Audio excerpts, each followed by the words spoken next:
यूं तो बहुत सारी फिल्में, चाहे वो जंजीर हो, चाहे वो दीवार हो, चाहे वो सिलसिला हो, अमिताभ बच्चन के जीवन की ये दास्तानें तो आप खूब सुने हैं, लेकिन निजी जिंदगी के बारे में कुछ जानते होंगे। अमिताभ बच्चन के बारे में बहुत सारे लोग नहीं जानते हैं। किस तरह हम अपने भाई बहनों से लड़ते हैं, कभी प्यार करते हैं, कभी उनको प्रोटेक्ट करते हैं। विजय दीनानाथ चौहान, हम जहां खड़े हो जाते हैं लाइन वहीं से शुरू होती है। ये डायलॉग आप लोगों को याद होगा।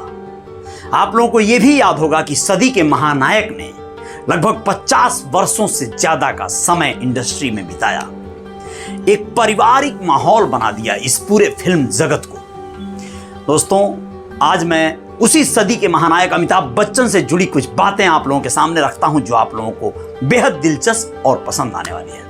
यूं तो बहुत सारी फिल्में, चाहे वो जंजीर हो, चाहे वो दीवार हो, चाहे वो सिलसिला हो, चाहे वो कोई भी इस तरह की फिल्में हो, आपको हर एक सीन, हर एक संवाद अमिताभ बच्चन का याद होगा। क्योंकि अमिताभ बच्चन जैसा अभिनेता आज तक इंडस्ट्री में, क्या पूरी दुनिया में न कोई हुआ न होगा। यूं ही सदी का महानायक कह देना आसान नहीं होता है किसी को। अमिताभ बच्चन के जीवन की ये दास्तानें तो आप खूब सुने हैं, लेकिन निजी जिंदगी के बारे में कुछ जानते होंगे तो आपको जानकारी होगा कि अमिताभ बच्चन 2 भाई हैं। उनके छोटे भाई हैं अजिताभ बच्चन। अजिताभ बच्चन के बारे में बहुत सारे लोग नहीं जानते हैं। दरअसल वो एक बिजनेसमैन है और अजिताभ बच्चन कहाँ रह रहे हैं, किस हाल में है, ये अंत में बता देंगे। लेकिन पहले ये जान लीजिए कि अजिताभ बच्चन से अमिताभ बच्चन का बॉन्डिंग कैसा था जब वो लोग बचपन में छोटे थे। ऐसे आमतौर पे हम सब भी भाई बहन बहुत से जो बचपन से एक माता पिता के छत्र छाया में बड़े होते हैं, याद कीजिए वो दिन, आप सब लोग, कि कैसा होता है वो दिन, किस तरह हम अपने भाई बहनों से लड़ते हैं, कभी प्यार करते हैं, कभी उनको प्रोटेक्ट करते हैं, सुरक्षा देते हैं। तमाम यादें जुड़ी होती हैं, आप लोगों को याद होगा। कभी हम कोई गलती किए रहते हैं बहनों या भाइयों से, तो हमें अब बड़ा फील भी होता है, बड़ी गिल्टी फील होती है। ऐसा बहुत कम हुआ होता है, लेकिन होता है। तो मैं आपको बता दूं कि अमिताभ बच्चन इस समय सीजन 16 के कौन बनेगा करोड़पति यानी केबीसी के एपिसोड को बेहतर फिर से होस्ट करने के लिए कमर कस के आ गए हैं। और टीवी पर, जो कि आप लोग देखते हैं, जानते हैं, सोनी टीवी पर जमकर छा गए हैं। तो वहीं पर बहुत सारे कंटेस्टेंट ने उनसे बहुत सारे सवाल किए, क्योंकि वो भी सवाल करते हैं। इन सवालों में कुछ लोगों ने गजब के सवाल कर डाले।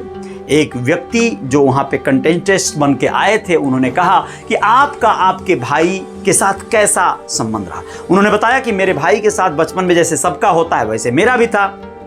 मेरे भाई से हमारी बहुत अच्छी बॉन्डिंग थी, लेकिन कई बार लड़ाई झगड़े जब होते थे हमारे, तो हम एक दूसरे को ब्लैकमेल करते थे। हम कहते थे कि तेरी ये वाली गलती को हम मम्मी पापा से बताएंगे, फिर वो कहता था मैं तेरी ये गलती को मम्मी पापा से बताऊंगा। यानी हम लोग आपस में वैसे ही तुम में भी कर लेते थे। लेकिन वो एक अच्छी मेमोरी को याद करते हुए बताते हैं कि अजिताभ, जब हम लोग कलकत्ता में थे, नौकरी करते थे हम, तो अजिताभ ने मेरी फोटो खींच के किसी मैगजीन्स या किसी भी प्रोडक्शन हाउस में भेज दिया था, और फिर उसी ने कहा था कि तुम्हें फिल्मों में ट्राई करना चाहिए। अजिताभ उनको हमेशा सपोर्ट करते रहे हैं। चूंकि छोटे भाई हैं, छोटे भाई अक्सर अपने कार्य को कई बार निभाते हैं बेहतर बखूबी। अजिताभ कभी फिल्मों की तरफ रुख नहीं किए, उनका इंटरेस्ट भी नहीं रहा इस क्षेत्र में, क्योंकि अमिताभ के अंदर जो हुनर था, जो एक्टिंग थी, वो अजिताभ के अंदर नहीं थी। अजिताभ क्या कर रहे हैं बताएंगे, लेकिन ये जान लीजिए कि अजिताभ जब अपने भाई अमिताभ बच्चन के साथ कई मोर्चों पर डटे रहे। इलाहाबाद में आप लोगों को पता होगा कि एक समय में अमिताभ बच्चन कांग्रेस पार्टी के टिकट पर चुनाव लड़े थे, लोकसभा का चुनाव, और उसमें उन्होंने हेमंती नंदन बहुगुणा को भारी बहुमत से हरा भी दिया था। ऐसा पहली बार हुआ था जब किसी जमीनी नेता को किसी अभिनेता ने हराया था। इसका सदमा बहुत लगा था बहुगुणा साहब को, क्योंकि वो एक बहुत जेन्युइन नेता थे। लेकिन उस चुनाव में अमिताभ बच्चन ने बड़ी अहम भूमिका निभाई थी। पूरा मैनेजमेंट देखा था, पूरे कार्यकर्ताओं को संभालना, कैसे प्रचार सामग्री कहां बटेगी, क्या होगी, ये सारा मैनेजमेंट अमिताभ के जिम्मे था। बाद में ये अलग बात है कि जया बच्चन ने भी दस्तक दिया था और अपनी बहू को सपोर्ट कीजिए, वोट कीजिए, मैं आपकी बहू हूं, ये तमाम बातें कह के जया भादुड़ी यानी कि जया बच्चन ने भी लोगों का दिल जीत लिया था और परिणाम अमिताभ बच्चन के पक्ष में आ गए थे। अमिताभ बच्चन वैसे बहुत फ्रस्ट्रेट हो गए थे इस चुनाव को लड़ने के दरमियान। लेकिन अब ये बात आगे बढ़ाते हैं, आपको बताते हैं कि अमिताभ बच्चन फिल्मों से दूर तो ज़रूर हैं, लेकिन अपने पूरे परिवार के साथ लंदन में रहते हैं और वहाँ पे अपना बिजनेस करते हैं, कारोबार करते हैं। अमिताभ बच्चन से उनके रिश्ते यूं तो जो जग जाहिर है, आप लोग भी जानते हैं, कोई बहुत ज़्यादा ख़ास भी नहीं कहे जाएंगे, क्योंकि किसी भी ऐसे कैजुअल मौक़ों पर आप देखते होंगे अमिताभ बच्चन के बेटे हों या बहू हों, उनकी बेटी हों श्वेता नंदा या फिर उनकी नाव्या नंदा जो उनकी पोती हैं, इन सब के साथ तो वो बहुत सारे शेयर करते हैं फ़ोटोज़, वीडियोज़, इंस्टा और तमाम अपने ट्विटर हैंडल पे, एक्स पे।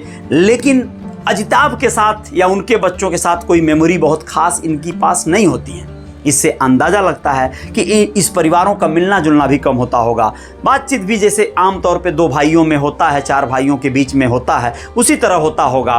कुल मिला जुला कर सिंक्रोनाइज हो जाता है, समय के साथ जंग लग जाती है रिश्तों में भी। दोस्तों, अपने अपने में लोग व्यस्त हो जाते हैं, खो जाते हैं। तो ये चीज़ें अजिताभ और अमिताभ के रिश्ते में भी है। अमिताभ यहाँ पर अपने पूरे परिवार के साथ मस्त हैं और वहाँ पर अजिताभ लंदन में अपने पूरे परिवार के साथ व्यस्त हैं। तो ये कॉन्सेप्ट है, ये चीज़ें होती हैं। ज़रूरी नहीं है कि कौन गलत है कौन सही है ये जज नहीं करना है। हो सकता है अमिताभ बच्चन ने बहुत सारी प्रॉपर्टी, बहुत सारी चीज़ें अपने भाई के हिस्से छोड़ दिया हो या दे दिया हो, और भाई ने हो सकता है कुछ ज़्यादा पाने के चक्कर में कहीं का ज़्यादा कुछ ले लिया हो। बहुत सारी चीज़ें हुई होंगी, कोई एक किसी को हम जज नहीं कर सकते, आप लोग समझ सकते हैं। मैं सिर्फ ये कहूँगा कि उसी कंटेंटेस्ट में से कुछ कंटेंटेस्ट ऐसे भी आते हैं जो बड़े शार्प माइंड होते हैं। वैसे तो केबीसी में जो भी जाते हैं सब वही हैं। उसमें एक कंटेंटेस्ट जो गई थी सुमित्रा दिनेश नाम की, जो 12 लाख रुपए वहाँ से जीती, उन्होंने अमिताभ बच्चन से उनके पर्सनल लाइफ को लेकर भी कुछ पूछ दिया, जिससे थोड़े से तिलमिलाए, थोड़ा सकुचाए, लेकिन फिर भी जवाब दिया उन्होंने। सुमित्रा दिनेश ने पूछ लिया कि आप अपने पत्नी के साथ क्वालिटी टाइम स्पेंड नहीं कर पाते हैं, तो क्या कभी आपकी पत्नी आपसे कंप्लेन नहीं करती रही हैं? इस पर अमिताभ पहले तो थोड़ा सा शॉक्ड हो गए, फिर उन्होंने कहा कि जब मुझसे कोई मेरे परिवार के बारे में पूछता है या स्टेट पे यहाँ पर केबीसी में जब मेरे पर्सनल ज़िंदगी के बारे में कुछ पूछा जाता है तो मुझे बड़ा बुरा लगता है, असहज होता हूँ मैं। लेकिन फिर भी उन्होंने कहा कि एक ज़माना था, एक टाइम था जब हम 3-3 शिफ्ट में काम करते थे। सुबह 7 बजे से 2 बजे की शिफ्ट होती थी, फिर 2 बजे से रात को 10 बजे की शिफ्ट होती थी दूसरी, और तीसरी होती थी रात को 10 बजे से सुबह 6 बजे तक। उसी दरमियान हम अपना जो भी करना, नहाना धोना खाना सब सेट पे हो जाया करता था, वैनिटी वैन में हो जाया करता था। मैं अपनी पत्नी के साथ बहुत टाइम बिता नहीं पाता था, लेकिन मेरी पत्नी बहुत शानदार हैं, कभी उन्होंने इस बात की शिकायत नहीं की। वैसे जया बच्चन के बारे में आप लोगों की जानने की क्यूरियोसिटी अगर बढ़ रही होगी तो मैं ज़रूर बताऊंगा जया बच्चन का स्वभाव कैसा है। भले वो अपने पति से इन सब बातों को लेकर शिकायत नहीं करती रही हैं या नहीं की होंगी, ये बात ठीक है, लेकिन वो किससे और किस हद तक कहाँ कहाँ शिकायत करती हैं, इन विषयों पर आएंगे। जया बच्चन का स्वभाव कैसा है, इन विषयों पर आएंगे। अगली खबर देखिएगा आप लोग। रियल रिपोर्टर न्यूज स्टार पे बने रहिएगा, ऐसे ही तमाम खबरों को लेकर आते रहेंगे, स्टारों की जिंदगी के बारे में कुछ बताते रहेंगे। आप लोगों से कुछ जानने की ख्वाहिश भी रहती है। कमेंट बॉक्स में आप लोग जो भी सुझाव देंगे, जो भी लिखेंगे, उसके आधार बना के हम आप लोगों तक कुछ बातें पहुंचाएंगे। जय जयकार जारी रहेगी, बने रहिएगा हमारे साथ, आएंगे कुछ और खबरों के साथ। जय हिंद, जय भारत, शुक्रिया, नमस्ते।